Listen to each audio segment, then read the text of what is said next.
Yes, Yammat loves Siniša Švec. Konačno je došao i taj trenutak da smo po drugi puta doveli Jacka Savorettija k nama, ali nažalost Šveca ovog puta nema, ali znam da je tu negdje s nama, ako ništa odozgora sve prati i sluša. Jack. First of all, I have to say, stop crying, people, because I cannot look at all of your faces while crying and, having an interview with Jack, because this is a very emotional... and it's a real honor to be here, so thank you so much for making me a part of this. It feels very special. We first met 3 years ago at Šibenik there. Yeah.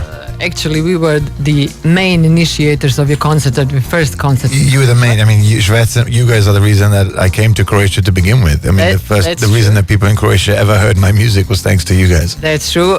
Not really me, but Švec. Yeah. I was just trying to make you feel part of it.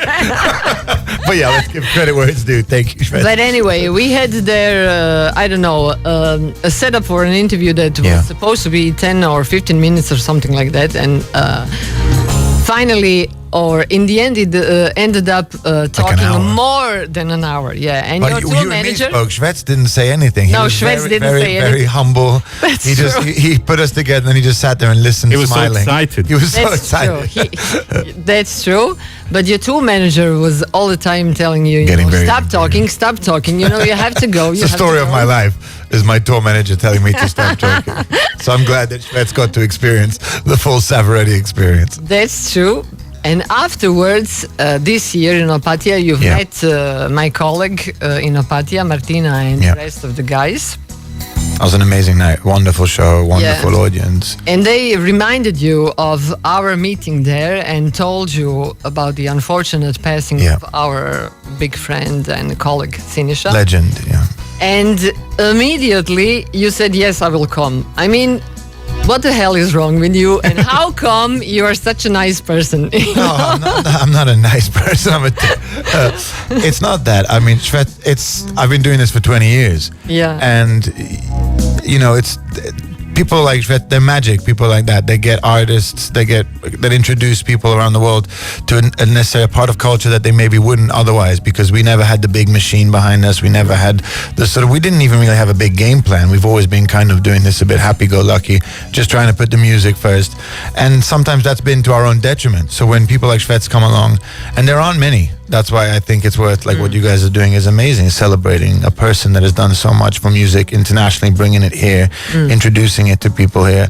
And I feel very honored that I was one of those people. And I saw it firsthand. That day, I saw his enthusiasm. We were supposed to talk for 10 minutes, but I didn't want to leave you guys. You do a lot of interviews, but occasionally you meet people that really do care. They're genuinely fans. They want to spread your music. And, it was an honor to be asked, actually, when I was being told the horrific news, and for you guys to even ask me, what was I going to say? No, I mean, this is amazing. And well, you could. I could have, yeah, but I wouldn't have, and I didn't, and I'm really glad I didn't, because it's lovely to be here too. Yeah, you like Zagreb? It's your first time? It's my first time in Zagreb. Yeah. It's only my third time in Croatia.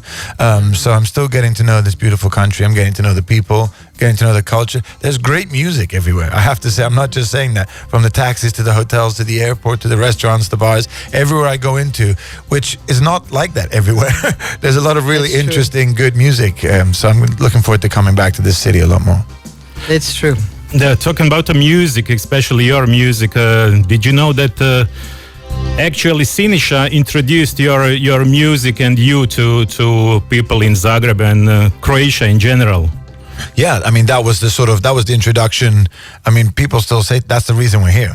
He really is the reason we're here. It's the reason that I met you guys, but it's also the reason that the first time we ever played a concert at the St. Michael Fortress, I remember we weren't sure who was going to show up, if I'm honest. It was our first concert in Croatia. And I remember talking to him before the show, and he's like, "It's going to be a great show. Don't worry. I've taken care of it for you. People know who you are." And but you were in a really good mood. Yeah, but thanks to talking to you guys and that sort of confidence of saying, "Don't worry, we've done the hard work. Now go out there and you do the music." And but it's nice that you are appreciating this, because I think that you are really approachable. You're like a normal guy. No, really, because I've met a lot of, not normal guys. not normal guys, and artists and everything, because this was my life. I was doing that my whole Showbiz. life. That's right, in the showbiz. And a lot of them I wish I haven't met. Well, I'm glad you don't feel the same way. I couldn't agree with you more. Trust me, I've been around a while. That's true. I agree. True. There's not many normal folk, but it's nice when you do meet them. And that's what I met with you guys that day. But like I said, it was the work that you had put in. Like, I had no idea why there was 2,000, however many people. I didn't know why they were there. Almost 2,000. And it was thanks to you guys. And he had a big part of that. I mean, a very big part of that. And that's why you saw me in such a good mood. It's terrifying when you do this job. You go up to a country you've never been, where you don't speak the language, and some promoter says you should come and do a show here, and sometimes you go and nobody does show up, and that's part of the game. It's humbling, but on that particular night, that wasn't the case. It was one of our favorite shows. We still talk about that show. Like, that was a very important night for me personally in my career, because it made us realize how much we didn't know about what our music could do, where we could go, and who would maybe like it. So he was a big educator. He educated me in that. Like, be brave. Go to countries that you might not have, they're not always on the tour circuit. And that's changed our whole mentality of touring after that show. And I'm not just saying this now. Mm-hmm. We genuinely looked at the map of Europe, especially, completely differently after that show on how we like to tour. And it was one of the best things to happen from that show, but also for my career, because it's made us we've just had a much more exciting time since that show. Yeah, because you are not going on the typical safe, the safe route, and there's a lot of traffic on the safe route. It is, and I've always been like that. I've never been an artist who likes to take the highway, the fast way, because I know that there's always rush hour on the track. There's traffic there. I would rather take longer, but on my own road, stop when I want, start when I want, eat when I want, sleep when I want, and that's how it's always been. And that was another moment of being educated on how to do that. But you are doing this for what, almost 20 years? 20 years. Next year will be 20 years. 20 years. So. And I know that this is a common question, like, where was your best gig or something like that, But do you even remember in this, Rush tour site, where have you really been, or is it something really special, or is it just another day, I mean, how can you say, no, it's never just another day. I don't think I could pick like one particular show. I do think the night that we shared was very important, and I'm not just saying that. Like, we had a wonderful gig in Opatija this summer. But it wasn't the same thing as the first time we came to Croatia. Like, the first time is the first time. The first cut is the deepest. Exactly. It is. It really is. Right. I think there's, if I'm honest, all the shows that have been really that stand out are usually the first ones in a new country. Of course. That first experience, it's that first introduction, that first handshake with a new public, a new audience. And sometimes it hasn't always been big numbers. It's just a magic moment where okay, this is something that I wasn't expecting. The older I get, I love being proved wrong. I used to love being right. In your 20s and your 30s, you think you know everything. And then in your 40s, you start realizing I don't know anything. And it becomes quite liberating. And so I think that's all the shows that prove me wrong, or like I didn't expect to give me what they gave me. Those are the ones that I sort of seem to remember. I could name a few, but that's how I would describe them, rather than give you a location. It's the gigs that I didn't expect that actually really I find quite fulfilling. He's waiting, I'm waiting. So polite. I'm like Švec, too excited for that, for all of this. Talking about gigs and shows you have played in various places, venues, TV shows. You mentioned Graham Norton before. Yeah. And have you ever played in a place like this, in a studio by the window? No, I have to say, what's getting interesting, my favorite part, there's a bunch of people standing outside, which is very sweet and waving, but occasionally there's a tram that goes by. And the tram stopped because of you. Well, every time, not particularly this time, but before it stopped, and everyone took their phones out, and then they just drove away with their phones out. So it was quite comical to watch. I feel like we're selling something now. I feel like I should be wearing like different clothes and like a bit of a shop window, but it's really nice to see people outside slowly gather around. Tell me something about what are you doing now? You are preparing your new album? Yes. I mean, 2 songs are out. 2 songs are out. Yeah. We're sort of celebrating this 20-year anniversary of my career at the Royal Albert Hall next year in April. I saw somebody out here who already had tickets, which I don't know how she got tickets because none of my friends were able to get tickets. She was fast. She was very fast because we broke the website of the Royal Albert Hall, which wasn't that difficult because it's a very dated website. But yeah, it's going to be one of those years where we're going to put out an album. This is, everybody says this next album is my favorite album and all that, but it really feels that way, and I guess it should feel that way. But it's taken me 20 years to learn how to make the album that I've just made. Like, I think I might actually now have a vague idea that I know what I'm doing, and this album was a way of celebrating that and sort of trying to show the privilege I have of doing what I do and doing it with who I do and being able to have the life I have because of it. It's kind of given me this philosophical realization in my afternoon of life, midlife crisis, whatever you want to call it, that I've started to become grateful of the sense of the full circle. I used to be terrified of U-turning, of, going back on myself. I'm somebody who I love motion. I like to keep things in motion. So I always feared going back on myself until I realized that you have to go back on yourself to create a full circle. And then when you get that circular motion in life, I think you're unstoppable. And don't be afraid of looking back to go forward. And that's kind of what the next record is all about. Did you buy a motorcycle? No, but I've been looking at Porsches on Instagram. I knew it. Vintage Porsches. I have a little Vespa at home, so I don't need any more 2-wheelers.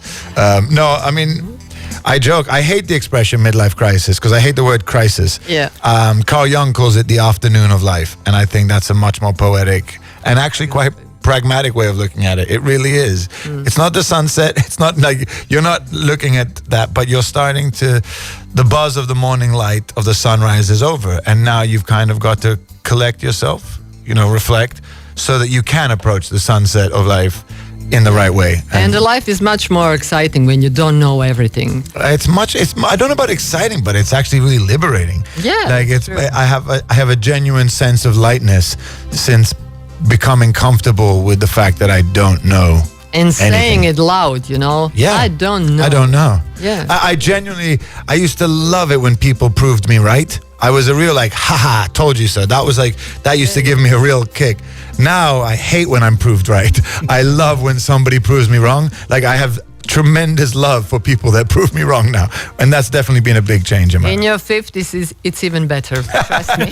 You don't care if you're right or you're wrong. You don't give a fuck about You're just anything happy anymore, somebody's You're happy to, be alive, You wake up and you just say, oh my God, I'm alive. I'm still here. Oh yeah, I'm still here. I mean, I'm already feeling that way. Every morning I'm like, yep, still here. I have to sort of check myself, pinch. Your father is Italian, your mother is German and Polish, yeah. Right? Yeah. Yeah. And there is an interesting album that you recorded, Miss Italia. It was to honor your father, Is it true? Yeah, it's very true. My father passed away 3 years ago, and he was a big part of my life. I hate to do the cliche, but he was an amazing father and an amazing friend. But also he was my anchor to my Italian heritage. Roots. He was sort of, everything Italian about me came through my father. And not just me, but now my kids and my family. So when he passed away, there was this missing flag. And I realized I had to sort of become the flag bearer of my culture, of my heritage. And so I found tremendous comfort when you've lost somebody very close to you. The thing that really shocked me was how I didn't feel anything. And I'm somebody who's very open to feelings. I don't mind feeling sadness, fear. You're not pain. ashamed to cry. I'll lean into it. I actually look for it sometimes. I find it quite gratifying. But nothing was happening. And it was only when I listened by mistake to Italian music that something was released. And so I decided to lean into that, and I thought, I need this. I really to let this out, to deal with this, to approach it, to actually experience it the way I feel like it deserves to be, to honor it. I need to really, I want more of this. I want to make music in Italian, and I want it to be in Italy. Everyone looked like him, sounded like him, smelled like him. It was everywhere. It was a way of sort of holding on to something that I knew was fading.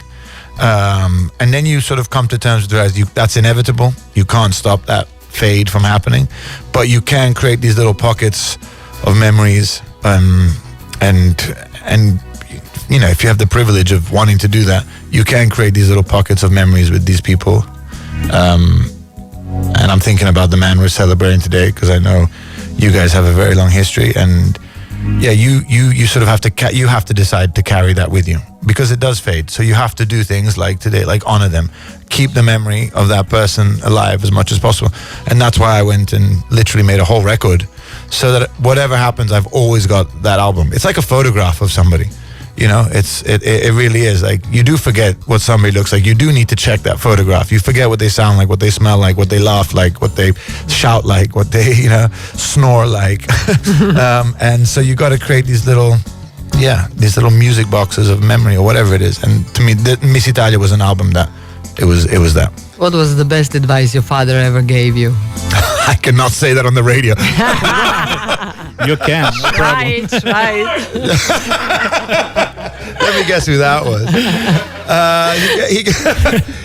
He gave me a lot of advice. I mean, I always remember when I told him I wanted to get married. And this is something I don't know. Your wife isn't listening, so... My wife knows this story very well, because she actually quotes him. She says, my wife always says to me, check your shoulders. Because when I said to my father, I'm going to propose to my wife, and he said to me, are you sure? And I said, what do you mean, am I sure? What kind of a question is that? Why would I tell you if I wasn't sure? He goes, I know you're sure, but I don't think you've got big enough shoulders. And I said, big enough shoulders? And he goes, I don't think you've got big enough shoulders to carry what you're going to have to carry if you really mean this. And I didn't know what that meant at the time. I found it very cynical. But with age, I'm starting to realize you got to work on those shoulders, and you got to make sure that you can carry some of the things that only you should carry. And so whenever I'm now, what's the word? Doubting, wobbling, or I look vulnerable to disastrous life choices and mistakes, my wife will say to me, check your shoulders. Like, make sure that whatever it is you're going to do next, you can carry it on those shoulders. Because if you can't, don't put it on me, basically. Don't put it on other people. And I don't know if that was good advice, but it was very true advice. It was a good advice. Check your shoulders. For sure. Yeah. The Christmas time is here. The Christmas is coming. What does Christmas means to you? Are you religious? Am I religious is a big question. We definitely celebrate Christmas in our house. I also have a 4-year-old. I have a 14-year-old, a 10-year-old, and a 4-year-old. So Christmas is well alive in our house, and it's magical having this like cyclical. Every couple of years, we've got like another little kid reminding us how magical Christmas is, and it's wonderful having kids and teaching them, like, it's very easy to for a kid to learn how great it is to receive presents. It's lovely to see with age that they start learning how nice it is to give a present, and you see a whole different dynamic of childhood turning into adulthood. And so it's a very magical time of year in our house, because you see this sort of like this growth happening within your household. So I'm very excited this year more than others. I'm really excited about Christmas. I think it's because, again, I'm getting older, and I'm very aware of the value of time. It sounds like sounds a bit dramatic, but I do, especially with my kids. My 14-year-old was 4 years old 5 minutes ago, and now she's 14. And so I'm with my 4-year-old daughter, and I'm aware how quick this goes, that she looks at a Christmas tree with big eyes. So I'm going to enjoy every single moment of it this year. Yeah. Is it true that you and your family live in such small village in England with 150 people? Not even. I mean, yeah, we live in a beautiful village in Oxfordshire. A beautiful part of the country, I have to say. And yeah, we've been there for about 10 years in the middle of nowhere. I mean, I say in the middle of nowhere. You escaped from the London. I did. And I would use the word escaped. For me, London was killing me. Why? Why? What was killing you in London? Again, things I can't say on the radio. Let me guess. You want Why not? Why not? Nico, come and say something. No, in many ways, I'm not a competitive person by nature, and London is a competitive city.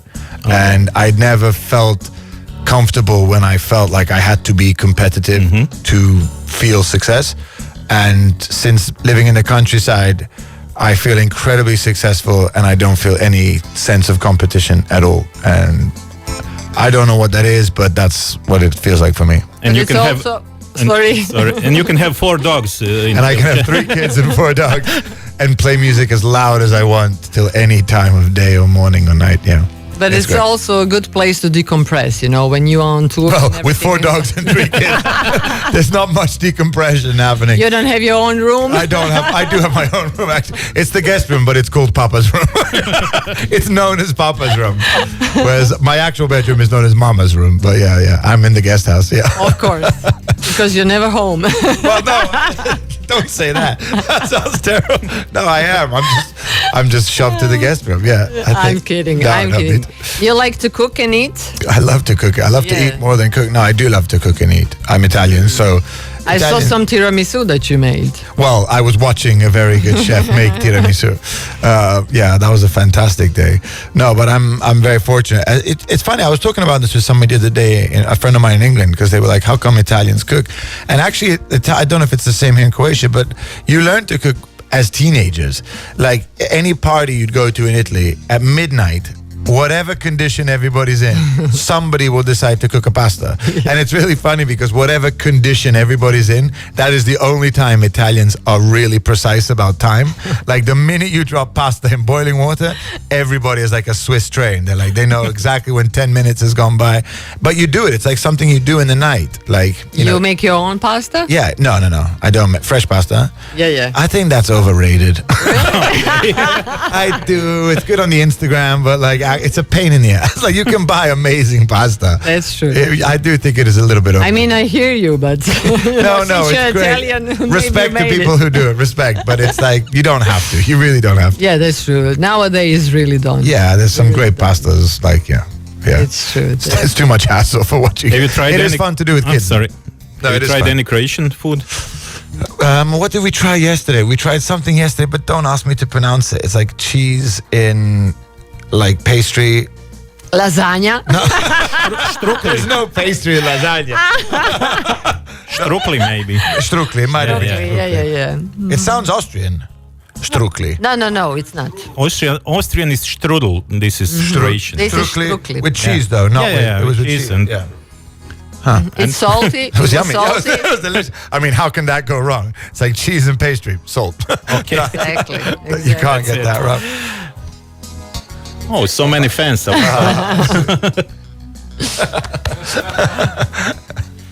It says thanks Švec, thanks Jack. I was so glad it wasn't something rude. Shut up, Jack. Are you staying long? Yeah. How long does this go on? How long? Okay, you. Oh wow, that's beautiful. Some lady just gave me a rose. I feel like Edith Piaf now. Thank you. How do I say thank you? Hvala. Hvala. Hvala. Hvala, yeah. Hvala. That was what was just written. Yeah, hvala. Beautiful word. Hvala. Really? Yeah. Yeah, Croatian is. Do you think Croatian is a hard language to learn? Yeah, I don't know about learning, but it's a hard language to understand. Yeah. Because it's one of these weird things. It's kind of how I feel when I go to Greece. There are so many similarities to Italian culture. So I assume that I'm going to understand people. No. And then I don't. It's really off-putting because as a people, it's similar. There is a similarity. Yes, that's But then true. when you start speaking, I'm like, no, I'm out. But we are very similar when we get angry. Yeah. Then we are very similar. Everyone's No. similar to Italians when they get angry. We made angry look good as a nation. It's true. I think the Italians do make angry look good. That's true. Yeah. They give it character. You call yourself the citizen of the world, right? I mean, that's Europe? a bit extreme. Yeah, Euro. I'm very Europe? Euro. Yeah, I am Euro. You lived in Switzerland? Yeah, and I mean, my mother's parents are Polish and German, but there was some Austrian, Romanian. There was quite a bit in there. And on my dad's side, Northern Italian, Sicilian, Southern Italian, which are two very different cultures as well. And grown up in England and in Switzerland, lived in America for a little bit in California. Not long enough to really feel like Californian, but I grew up in an American school too. So most of my friends growing up when I was a teenager, all of my popular culture was American. All the music I listened to when I was a kid was American. I didn't listen to English music. I listened to a lot of Italian music because of my dad, but amongst my friends, it was predominantly... What are your favorite artists? I mean, growing up, it was Jackson Brown, Paul Simon, Crosby, Stills and Nash, Joni Mitchell. But then I loved a lot of the 90s. No hip hop? Yeah, there was a lot. There was. I was very Really? into Tupac. I was very into Sublime, Blind Melon, a bit of the California sort of 90s skater scene. There was all Surfer. that. Yeah, we were all snowboarders because I grew up in Switzerland. yeah. So it was very like in the 90s, everybody was a snowboarder. Everyone's gone back to skiing. But like in the 90s, we were all, that was kind of skater rock and all that. That's kind of what I started playing musically as well. Like the first songs I learned were Sublime and Blind Melon, No Religion, things like that. That was like the kind of stuff that I was listening to. But then through my parents have always had amazing taste in music. Well, what I think. My mom was always very Motown, Marvin Gaye and that sort of side. And my dad was Chris Christopherson, Johnny Cash. And somewhere in the middle I found Simon and Garfunkel. And that was probably... favorite. Yeah, that was the moment that clicked. You decided then that you also want to play and to... Or did you know as a kid, I want to... No, I didn't know. I mean, I still don't know. I still don't really know how I'm still doing this because I wanted to be a football player. Like that was my sort of dream. And then I discovered Simon and Garfunkel and I discovered the song. More than the music, I fell in love with the song. Which one? Well, it was actually one of my favorites, a song called Kathy's Song by Simon and Garfunkel. But any Paul Simon song. I remember just being so shocked that after 3 minutes, I felt like I had read a novel or watched a movie. And being a kid with a very short attention span, I was mesmerized by the craft that could do that. And I still am. I mean, I fall in and out of love with it. But that's kind of what really drew me to do what I do, is that storytelling element and connecting through a simple story with the grace of music. I think the music is what brings grace to a great song, but the meaning to me always comes from the word. That's true, yeah. Do you play football? I used to. I've started playing again like once a week. And it's a horrible feeling to realize that your brain has different ideas from your body. Like my body does not want to do what my brain thinks it can do. So yeah, that's again, the afternoon of life. Who do you support, England or Italy? Or? Italy. Was it? Yeah, my father was Italian, so I don't have a choice. And now my son goes for Italy. But my son's 10 years old and he's never seen Italy in a World Cup. So it's, I know. Maybe he won't laugh see at that. Italy again. I know. I hope. I mean, it's heartbreaking. You guys have England the first game. Oh yeah. I know. And Italy is still in the qualification round. Yeah. We got 2 games. We have to 2 hard games. Northern Ireland and Wales. Anyway, we don't have to talk about football. In England, I go for Arsenal, but in Italy, I go for Genoa. Nice. Genoa is my heart is red and blue. Like my family team has always been Genoa.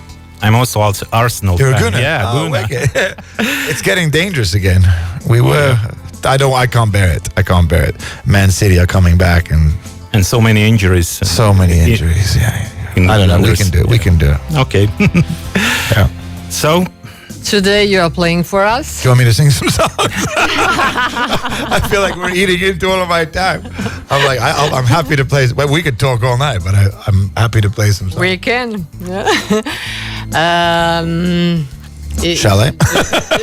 Just a second. Do you have another question or something? No. I mean, I can talk to you we'll for hours. continue, Yeah, me too. I can. About Arsenal and so on after the show. Yeah. Okay. Do you want to announce which songs will you play for our listeners, or no? Let's keep it a surprise. I can announce it before I do it. Okay, great. Shall we do that? Shall we now just will you play a song, or I can go and you can go. You can go Great. immediately. Great. Okay. You can talk while I do it if you want. Ok, za sve koji su se tek sad uključili, dakle Jack Savoretti live u studiju Yammata na Račkoga 10. Thank you, Jack. Thank you.